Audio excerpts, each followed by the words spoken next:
Every central bank is gobbling up gold. It would benefit every single one of them.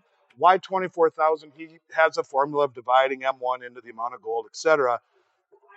But every $4,000 increase in the price of gold would give the Treasury general account $1 trillion free and clear. And the way that that works, without getting too deep into the weeds, is that the Treasury would issue gold certificates to the Federal Reserve for that amount. Federal Reserve would then safekeep the gold and would give the print money and give the Treasury, in this case, $6 trillion free and clear, that they could use to pay down the balance sheet or to issue treasuries, whatever it may be. Now, the Fed does not have access to that gold. It still belongs to the Treasury. Something historic may already be in motion, hidden in plain sight.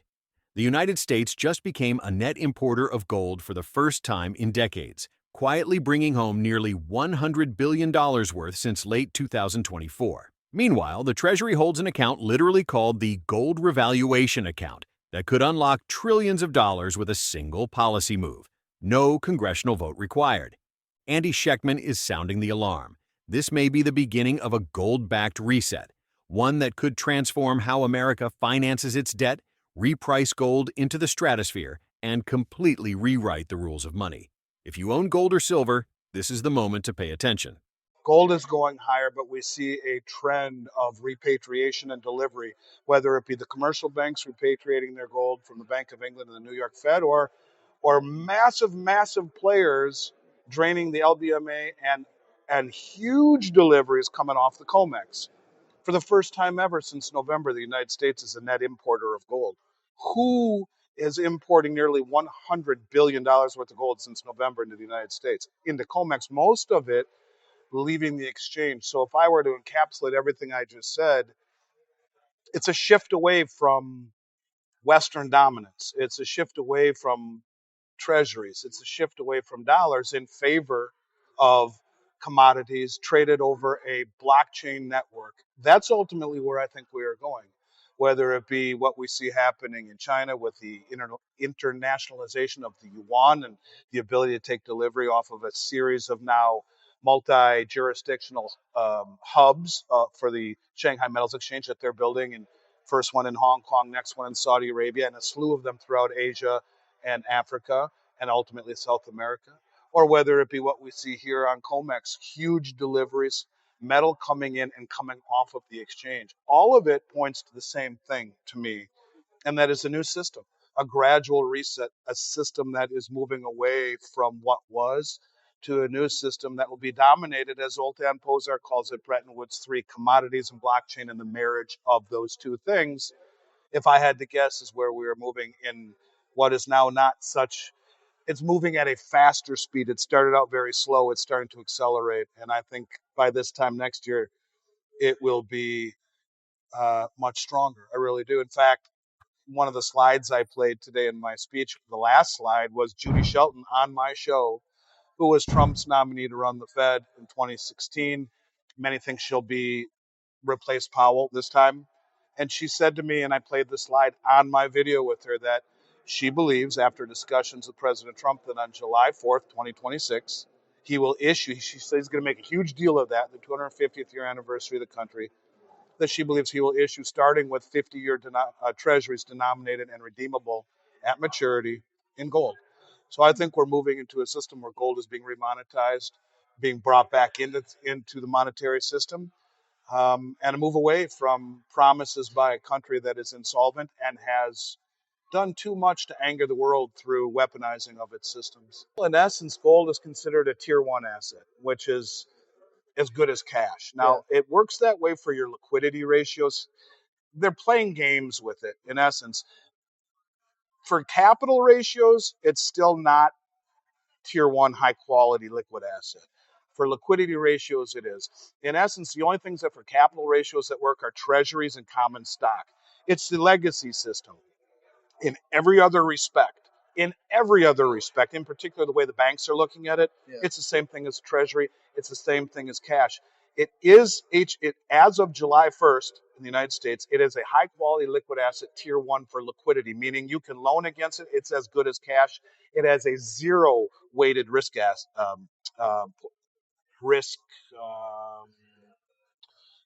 I guess you'd call it, I don't even know the word I'm looking for. It is a zero risk, okay, and it is good as cash for your the ability for it to be considered cash or as good as cash. It would have to be a bond or common stock.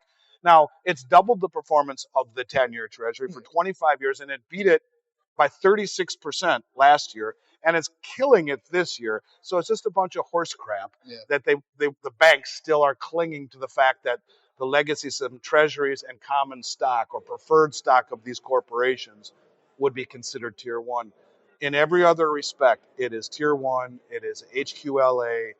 The capital ratio says, well, it's got to be stock or bonds, but the liquidity ratio on your balance sheet says, yes, it's as good as cash, it's as good as bonds, and has a zero weighting in terms of risk asset. So what did it mean? It just simply means that gold is gradually being reintegrated into the system and being acknowledged by the central banks as such. Look at the U.S. balance sheet. I would challenge everyone to Google United States government balance sheet.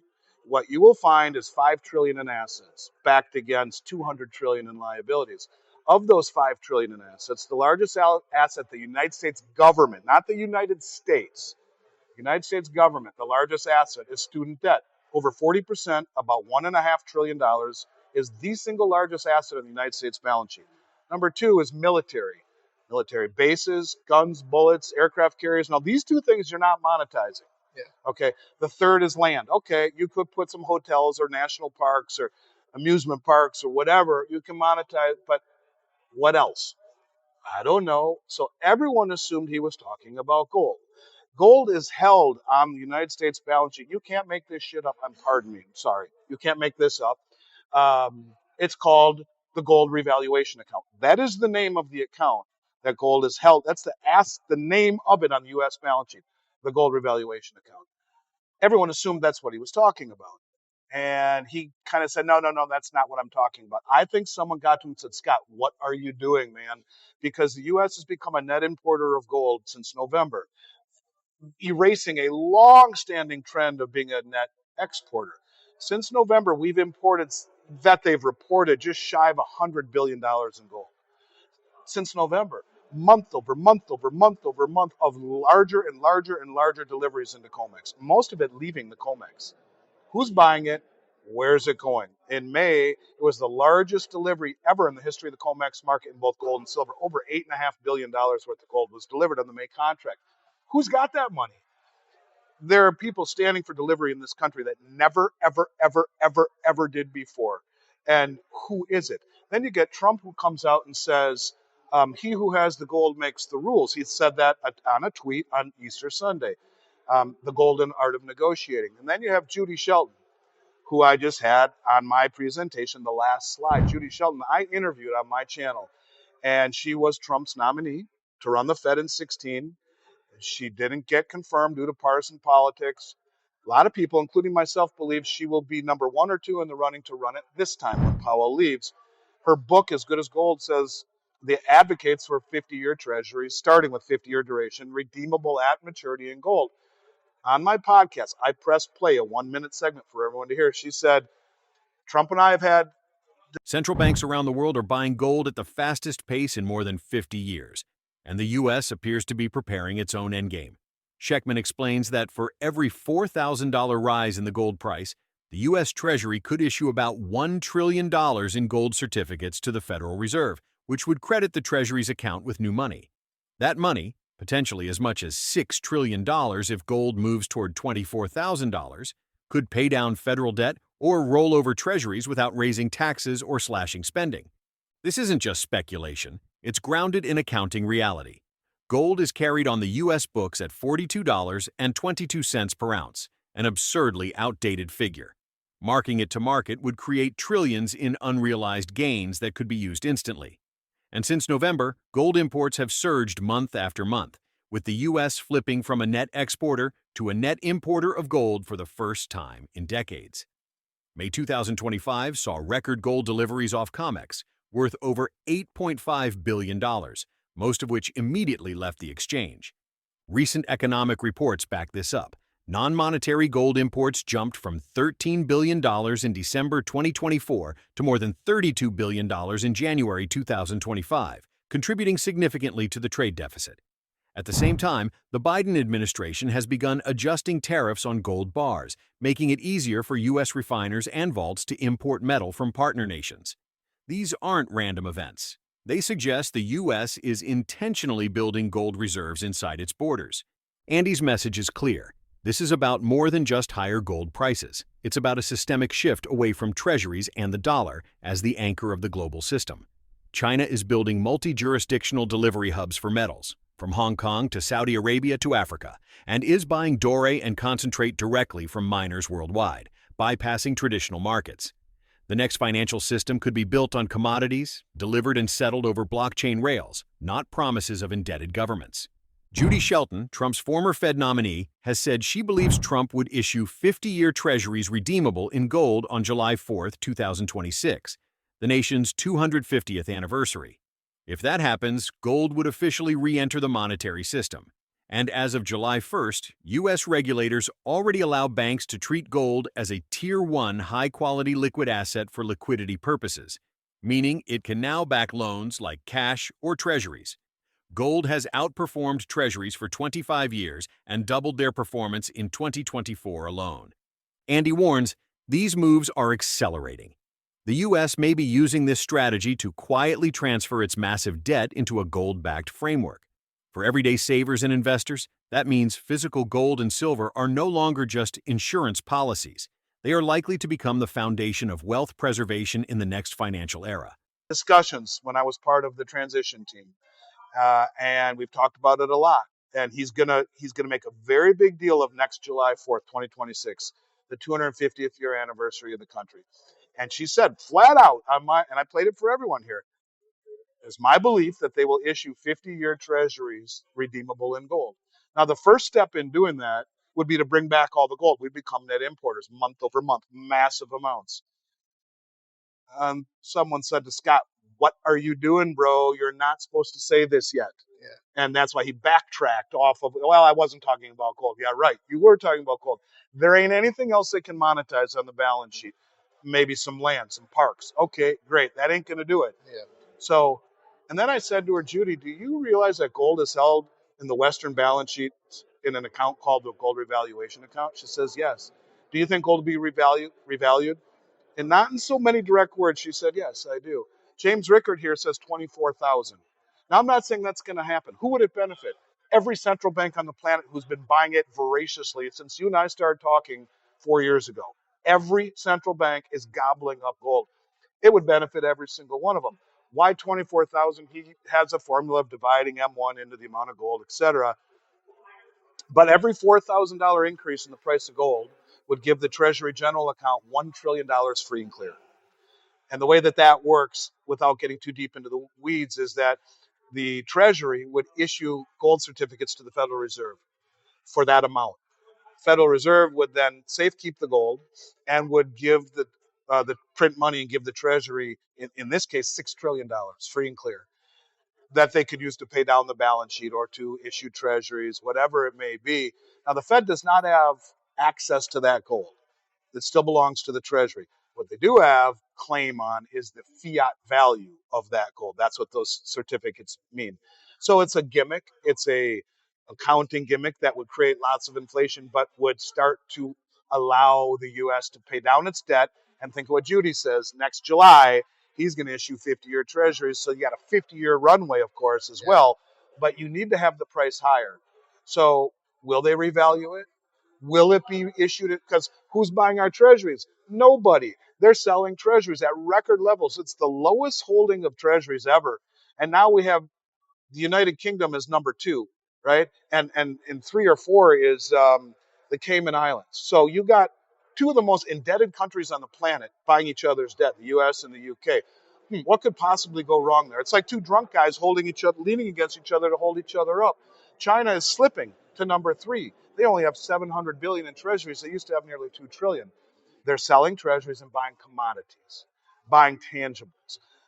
China's going all around the world. They're the largest producer of gold in the world and number 2 in silver, and they're going all around the. Go talk to Sean Kun here, Dolly Varden. He'll tell you that they're flying all around Latin America buying doré and concentrate directly from the miners, which disintermediates the marketplace entirely, and sending it, paying double what the West will, sending it back to China to refine it.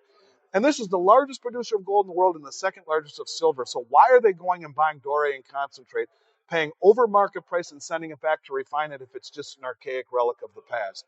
The point of it is that it's the same reason why you saw Saudi Arabia and China get caught lying about how much gold that they've imported on the import-export numbers. Oh, sorry, we made a mistake. But if the People's Bank of China buys gold and it's 999 pure, it has to report to the IMF. But what if they buy doré and concentrate that isn't? Well, they don't. What if the PBOC uses proxy banks, like a commercial bank, to buy it in the form of a sovereign wealth fund on behalf of? Well, they don't need to report that either. And what if the People's Liberation Army buys it, which they buy tons? They don't have to report it. So that's why you're seeing articles come out saying that these numbers are 10 times understated to what the central banks are buying. My point to you is the central banks know the playbook. They're gobbling it up. So revaluing gold would benefit every one of these central banks. And yes, it would benefit those that we could argue are maybe borderline adversarial with us. But at the same time, what choice do we have? How do you get people to want to take our treasuries, which we need because our debt keeps growing? How do we get them to take our treasury when we're broke, we're insolvent, we're not fixing? Doge came up with 80 billion in savings. That's 36 hours worth of money printing in this country. Nothing. How do we get the world to want to take our treasuries? Well, we import all the gold, we reshore all the gold, we let the price rise, maybe revalue it, peg it to a 50-year treasury, which gives us more runway and it's redeemable upon maturity. Now, she said that he would also issue shorter denominations later. But the point of it is that gold, in my mind, 1,000% is replacing the treasury. That is what it's not replacing the dollar. Local currencies, all these other countries ultimately will do that. But what it is replacing is the treasury, which is, in the scheme of things, more important to the government, to this country, to a country massively indebted, than the dollar is in being used for commerce. Andy's core message is simple. Gold is being remonetized, and this is your last window to get positioned before the reset is official.